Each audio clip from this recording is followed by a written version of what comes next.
Halo, perkenalkan saya Putu Yulisya Rianti dengan NIM 054004 dari Universitas Terbuka Denpasar. Pada video kali ini, saya akan menjelaskan praktik penggunaan berbagai perintah-perintah dasar command prompt atau yang sering kita sebut sebagai CMD. Dan praktik ini mencakup perintah untuk navigasi folder, informasi tentang jaringan, hingga utilitas diagnostik yang kerap digunakan dalam istilah troubleshooting untuk di jaringan komputer. Sebelum itu, saya akan menjelaskan terlebih dahulu ketentuan yang ada dalam tugas 2 di mata kuliah jaringan komputer ini. Baik, jadi di sini teman-teman bisa lihat untuk kriteria tugas 2-nya. Silakan pelajari panduan praktik tugas 2 dan kemudian praktikan setiap materi yang dijelaskan ya. Jadi nanti saya akan menjelaskan dari nomor 1 sampai dengan nomor 20. Oke, langsung saja kita masuk ke tahap untuk praktiknya. Baik, hal pertama yang akan kita lakukan adalah membuka aplikasi Command Prompt. Nah, di sini sudah terbuka ya. Dan ini sudah ada di dalam folder user dan juga Rianti. Nah, jadi di sini saya mau pindah misalnya ke folder dokumen. Kita ketikkan cd dokumen. Nah, di sini sudah terlihat kita berhasil masuk dan berpindah ke dalam folder yang namanya Documents. Misalnya juga di dalam Documents ini saya memiliki folder apa yang ada di dalamnya. Nah, di sini mungkin saya mau pindah lagi di dokumen, saya mau masuk ke dalam folder yang namanya itu misalnya Blanco. Oh, bukan Blanco. Nah, kita bisa cek di folder. Ya, di sini saya ada di local disk, user, Yanti, dokumen, ada Blanco. Oke, seperti itu ya teman-teman. Lalu hal yang kedua mau kita lakukan adalah CLS. Kita ketikkan CLS, lalu tekan enter. Ya, dan perintah ini berfungsi untuk clear screen. Jadi CLS itu singkatan dari clear screen. Jadi komen-komen yang sudah kita ketikkan sebelumnya itu dibersihkan yang ada di layar ya. Jadi yang di layar itu bersih. Oke, kita lanjut ke nomor 3 yaitu CLS slash dan tanda tanya. Kita enter. Oke, clears the screen. Jadi sebenarnya fungsi dari CLS tanda tanya itu sendiri akan menampilkan bantuan untuk penggunaan perintah CLS. Baik, kita lanjut ke nomor 4, yaitu kita akan mengetikkan perintah dir slash tanda tanya dan kita enter. Oke, di sini, nah di sini perintah dir serta tanda tanya itu menampilkan bantuan penggunaan untuk perintah dir itu sendiri. Oke, kita sudah mencoba untuk mengetikkan perintah dir dengan tanda tanyanya. Sekarang kita mau keluar dengan pencet tombol apa saja. Oke, sini saya clear screen lagi. Nah, selanjutnya untuk yang nomor 5 kita akan tuliskan perintah IP config, lalu kita enter. Nah, di sini kita bisa lihat bahwa perintah IP config ini bisa digunakan untuk menampilkan beberapa informasi serta IP address. IP address di sini IP address-nya ada subnet mask juga dan juga default gateway seperti itu. Nah, selanjutnya kita akan pindah ke perintah IP config slash all, lalu kita tekan enter.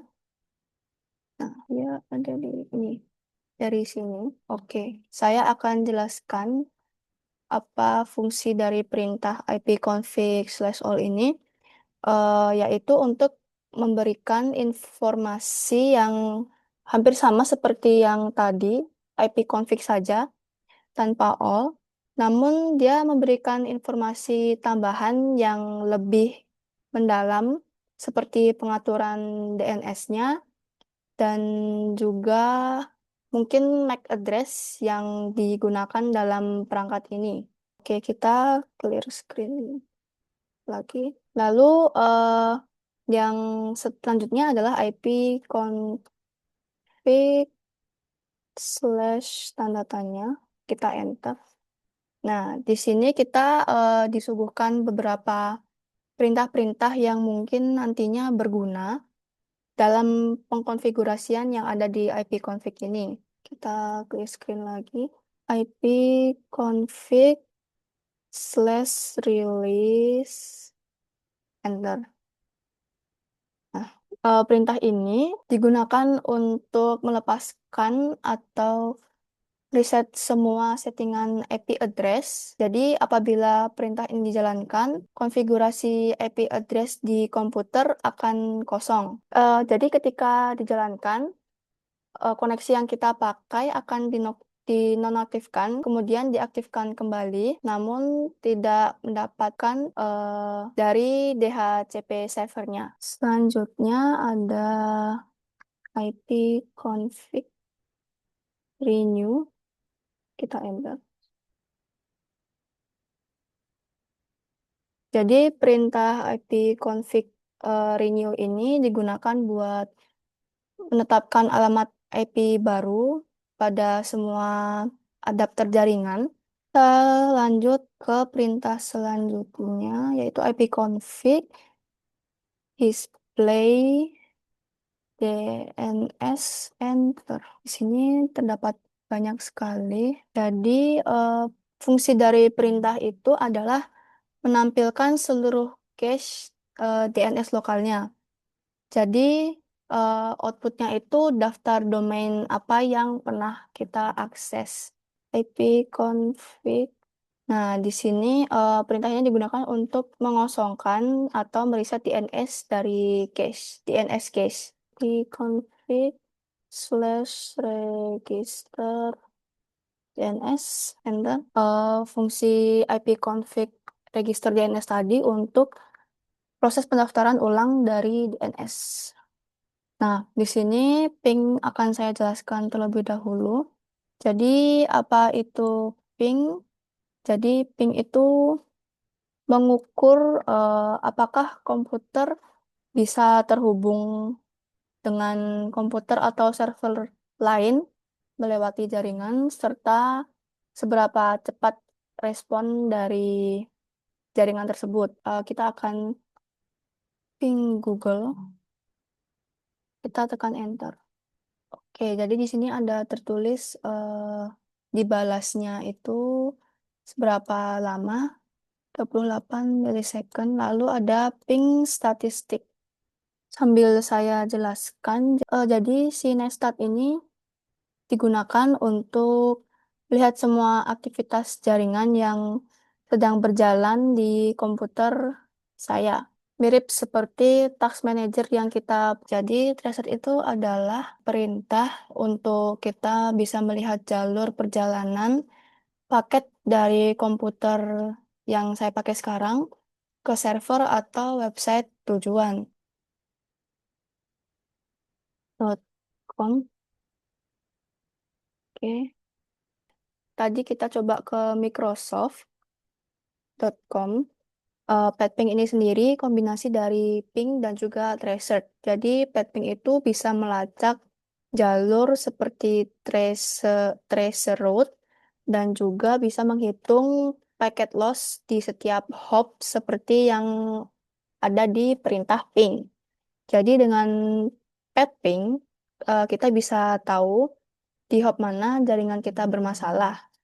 Jadi bukan cuman seperti eh, sudah sampai atau tidaknya kita terhubung suatu server, tapi kita juga tahu letak masalahnya itu ada di mana. Jadi fungsi pentingnya itu bisa menemukan titik gangguan si jaringan tersebut. Nah, di sini saya akan coba ping ke Microsoft. Kita enter. Kita tunggu sampai threshold-nya berjalan sampai selesai.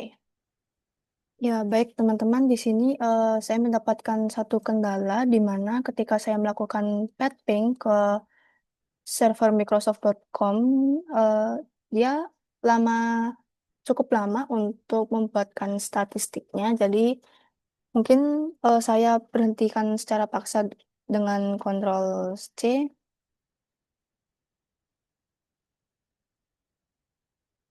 Oke.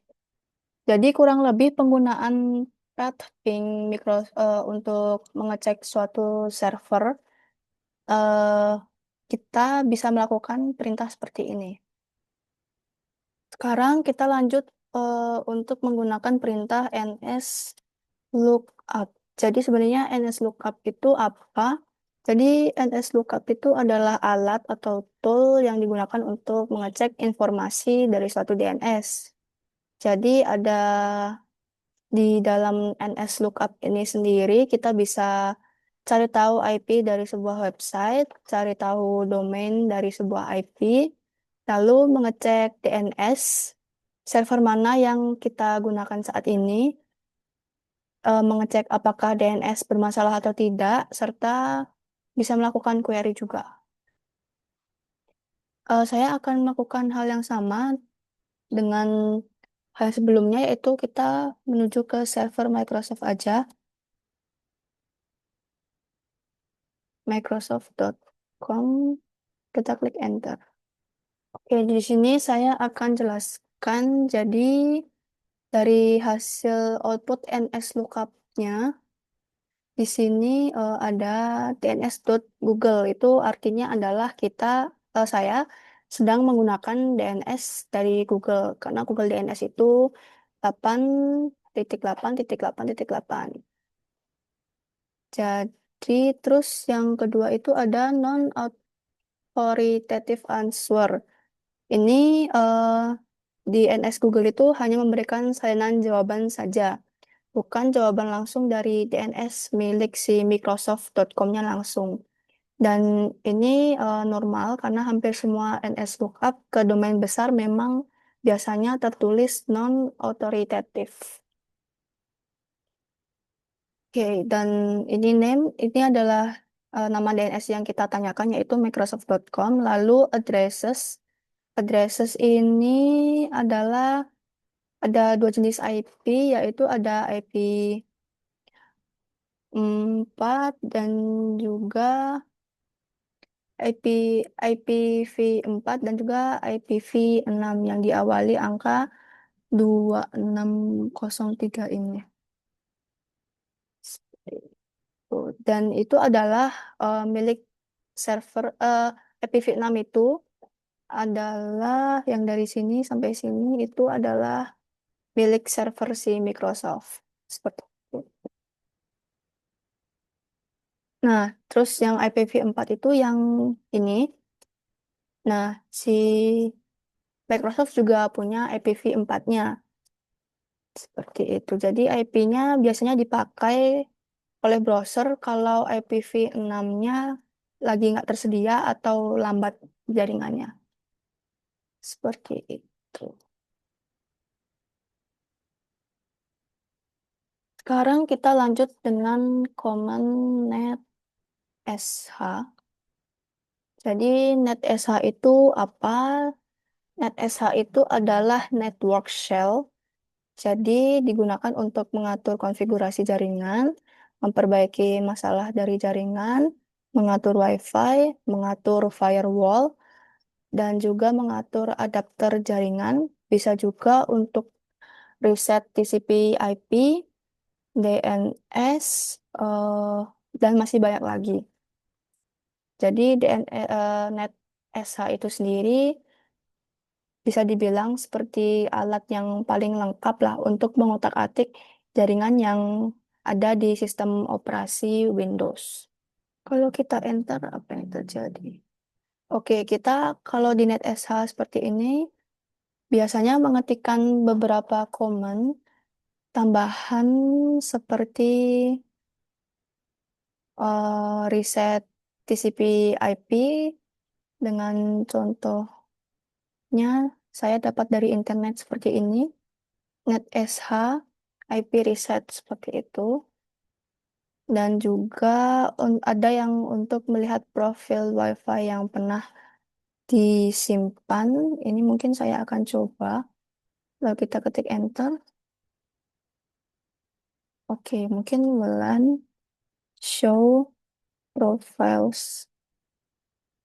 Ya, jadi seperti itu. Dan ini adalah beberapa WiFi yang pernah saya konekkan ke komputer saya dari sekian banyak lamanya seperti itu.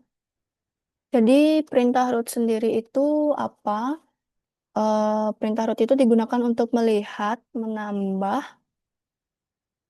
menghapus, dan juga untuk mengatur tabel routing di dalam komputer.